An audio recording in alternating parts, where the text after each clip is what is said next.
When we emigrate, we remain ourselves. Our culture, accent, and identity stay with us. They're our essence. All societies have rules, and adapting to them is essential for living together. What is normal in Cuba may be speaking loudly, cutting in line on a bus, or playing loud music in Spain can be seen as disrespectful. Thank you for the video. Adapting doesn't mean losing our Cuban identity, but learning to live together and embracing the best of each place. Hello everyone, how are you? And welcome back to my channel. In case you don't know me, I'm Anita Mateo. I'm a Cuban living in Galicia, specifically in Carballo, that's Carballo. Well, I would say it's a town, but sometimes I say it's a town, and other people tell me it's not a town, because it's actually very big. I really appreciate this peace and tranquility, which you often find more in small towns since there are fewer people. It's hard to find this tranquility and peace in Madrid or Barcelona. I'm pretty happy. I really liked living here. I know there are people who love big cities, but I like living here nice and calm in the town without much chaos, without much noise, without much commotion. But there's a reality that I've realized lately and I want to share it with you. I know that from the title of the video, it might seem like a controversial title, but you have to watch the video to understand what I want to talk about. Don't judge based on the title. Listen first, okay? It's also true that in recent years, emigration and people moving from one country to another, from one country. At least I'm always going to talk about my own case, which is Cuba. I'm not going to generalize, but I'm going to talk about my case, which is Cuba. A dictatorship-ruled, underdeveloped country with extreme backwardness. Let's always try to look for new opportunities in first world countries, in developed countries. Say whatever you want about Spain. People who think that Spain might not be doing very well, Spain is a first world country, no one can take that away from it. It's not the United States, maybe it's not a superpower, or maybe it's missing some things, but Spain is the first world. You can't find these things in my country, it's truly third world, why deny it? Although no country is perfect, and Spain also has its things, maybe negative ones, which is normal, there's no perfect place in the world. In this video, I want to discuss a specific topic as some things have changed since I arrived 2 years ago, especially even in the small towns. In the cities there has always been chaos and a lot of people moving to the big city, but in the towns, I think it had been a bit calmer until now. Although lately there is a law in Cuba, which is the law of democratic memory. Is this also about the return of descendants? There are so many laws that are making many more people from America, from Cuba, in my case, especially since they are my people, come here. And many people are choosing to come to Galicia specifically. That's becoming noticeable. I think both I and my acquaintances here are seeing it a lot. It's like a lot more Cubans are arriving even here in this town where I live, and I know that many of them in part are coming because they follow my videos. I run into a lot of people every day. Well, not that many, but maybe every month. 3 or 4 people that I run into tell me they've come here, to Carvalho or to Galicia in general. Because of my videos, since I arrived, I've shown what life is like here, how I feel, and I always say something positive.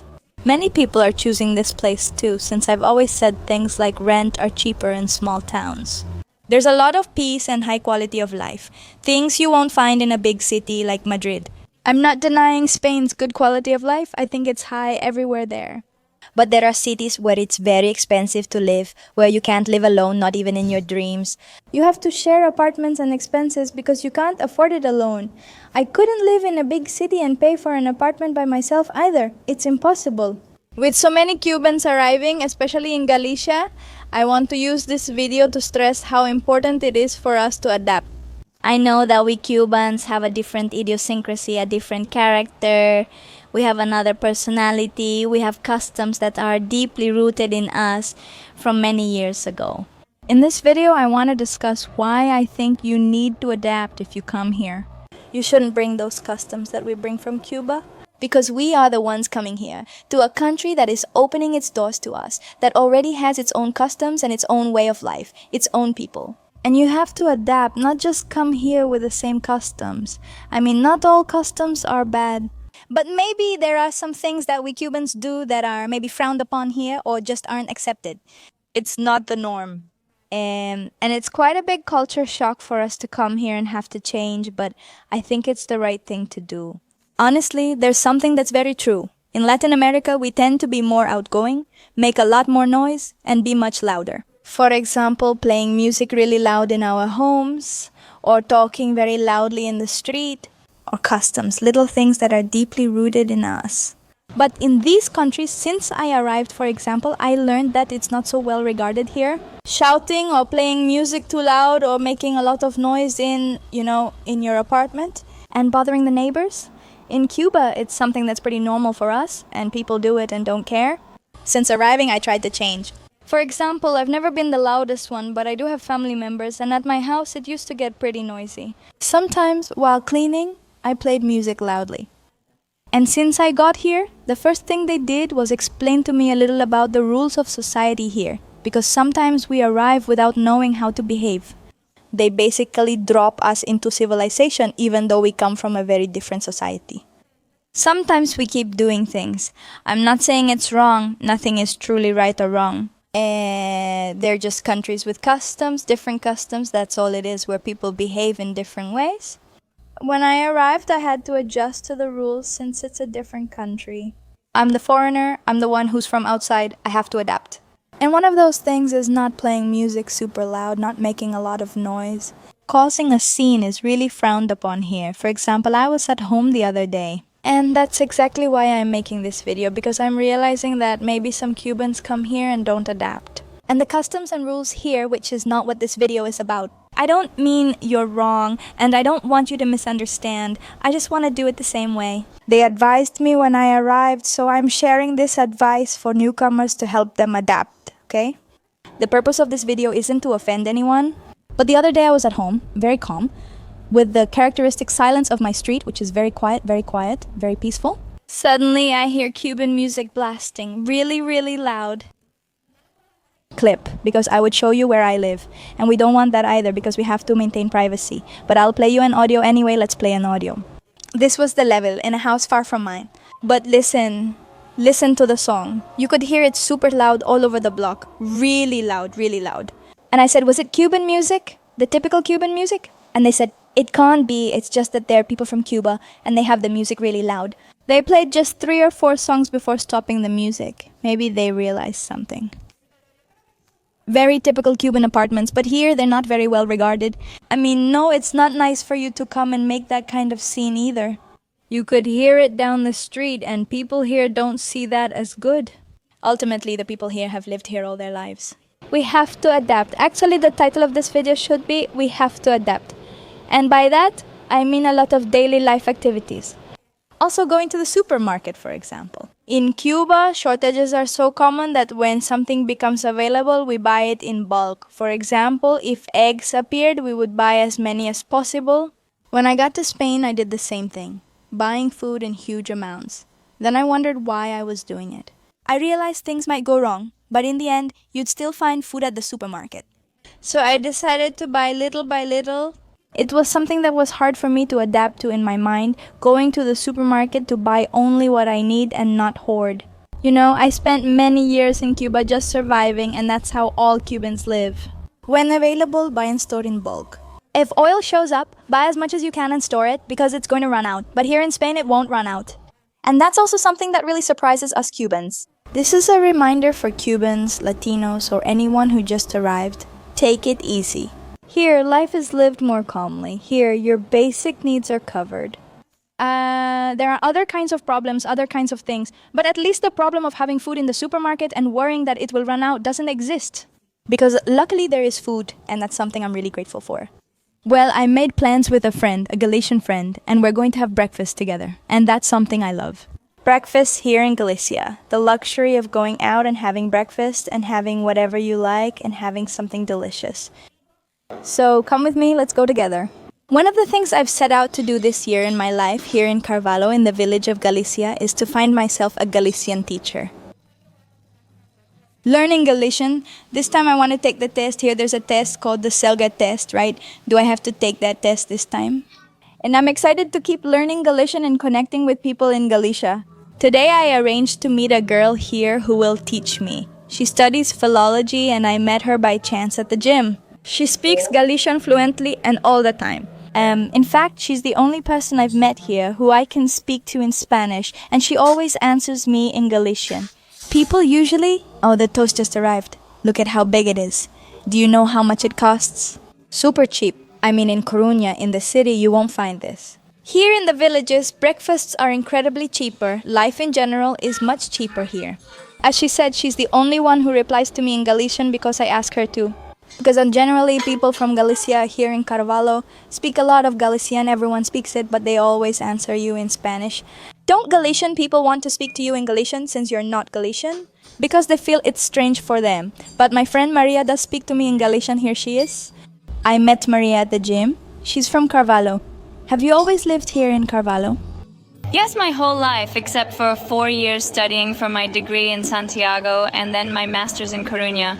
And now that I moved to Orange, because I work there as a private tutor, but I've always been from here. I feel that a lot more migration has arrived, many more people, especially a lot of Cubans. Because of the law, a law that exists, they are coming. I'm going to talk about the case of Cubans, which is what I am. And what I want to do with this video is because I want people who come to integrate, to behave. I've seen things that made me speak up. Oh, for example, one day I was in line to get on the bus and there were two people who wanted to cut in line and they were Cubans. And I was really embarrassed. I was embarrassed because I thought there was no need to do that. In Cuba, doing that is completely normal, but I think that people who come here need to behave themselves. You seem local. What's your take? I know it's a risky topic, but... Is it controversial? Yes, it's controversial. I want to make this video so people who come here don't shout like in Cuba or behave badly. Sometimes Cuban society is disorganized and undisciplined. I feel like here they are very organized. And that's with you telling me that Spain is like the noisiest country in Europe, in general, by far. There's something that comes to mind that in Hispanic cultures themselves, you are much more extroverted, much more outward facing. Isn't that applied? Everyday aspects that surprise us, for example. What comes to mind is, I'm sure many people also think of video calls. Yes. You're talking about something, right? Yes, that you're super loud. No one can get offended, it's just true. Do you want to identify a Cuban? They're video calling and shouting in the street. It's really like that and people here agree. No need to get offended. I think it's true. No, yes, of course. You draw attention because you're always quiet, especially on video calls, and everyone learns about your conflict. Always, always. Summer is already leaving. August isn't even over yet, but it's already getting cloudy. I know that Spaniards are noisier than people from other European countries. In Switzerland, they require complete silence. We Latinos would struggle there because the rules demand total quiet. Here in Spain, they're still a bit more flexible, since Spaniards are also most like us. Even so, I think they're much calmer. In the sense that we're much louder. Cubans, Latinos in general, not all Latinos. I can't speak for everyone. Like I always say, I speak for Cubans. Cubans are very loud. Here in the bars, do you go to a bar to have breakfast? For example, in the cafe where we were just having breakfast, everyone was talking at the same time. And making quite a lot of noise, but still, it's not as noisy as it usually is in Cuba. Still, it's not that noisy, believe me. The first time I moved to my street, I swear to you, I thought I was the only person living on that street. It was so quiet, I'd wonder where the neighbors were.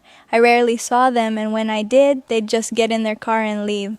Because yes, here a lot of people in the town get around by car. So I swear to you, I thought I was the only person living on my street because it was so quiet, so peaceful. And you, after 8 at night, you don't hear a single sound? Not a single sound? Unless you live above a bar or something and you hear the noise from the bar, or you live in the city. For example, in A Coruña, which is the city, there's a lot more noise because yes, there's a lot. There are bars on every corner. There's much more life here. In the end, this town is lively but quieter. And here, society behaves in a much more organized way. One thing I've learned here too is to be much more organized. It's not like, for example, anyone is watching you to tell you that you have to behave this way. But people still behave like that. An example of this is lining up to catch the bus. I'm right here in front of the station. Look, the station is right there. Buses. In Cuba, since there are so few buses and they don't come frequently, transportation works terribly. When a bus arrives, people often push, mistreat, cut in line, and shove each other. I think that the need The scarcity and all the problems in Cuban society have also influenced us Cubans to be in that survival mode constantly. You must avoid running out of food and cut in line when a bus arrives, or you'll be left behind. And when we come to Spain, since we have that mentality, sometimes we keep those behaviors and we have to adapt little by little. For example, I was telling you about the bus line. One time I was in Coruña on the bus. Since I arrived, I saw that it wasn't necessary to push. Nothing like that was necessary. People here follow the rules, they behave properly, and no one is telling you that you have to do it, they just behave that way. For example, two Spanish people fighting to get on the bus. I've never witnessed it. Sometimes a young person tries to cut in line and someone else says, "Hey, respect the line," and then they respect the line. No one is disrespectful. No one yells. That's what I've seen. I know that anything can happen here. I'm sharing my experiences here because this is my channel and it's about me. Now, one day I was in Coruña waiting for the bus and two people were cutting in line. Two men actually, two pretty big men, quite robust. An old woman told them, "Hey, respect the line, we've been waiting a long time." When the men spoke, the men were Cuban. I was in the line and I said, "But why do they have to behave like that?" There's no need, is there? There's no need to cut in line, there's no need. That bus almost never gets full, the bus from Coruña to Carvalho. Some do get full during rush hours, like when people are coming back from work. They know that they respect the line, there's no need to cut in, there's no need. Actually, there's something they do here in Spain. It's just that when the bus gets too full, because I've experienced this myself when the bus gets too full. When there's no room for anyone else, they bring a backup bus? Exactly. I just stayed there, amazed by that. I'm referring to the town where people use buses, unlike cities where they take the subway. I haven't fully experienced that, but I know the subway arrives every 3 minutes.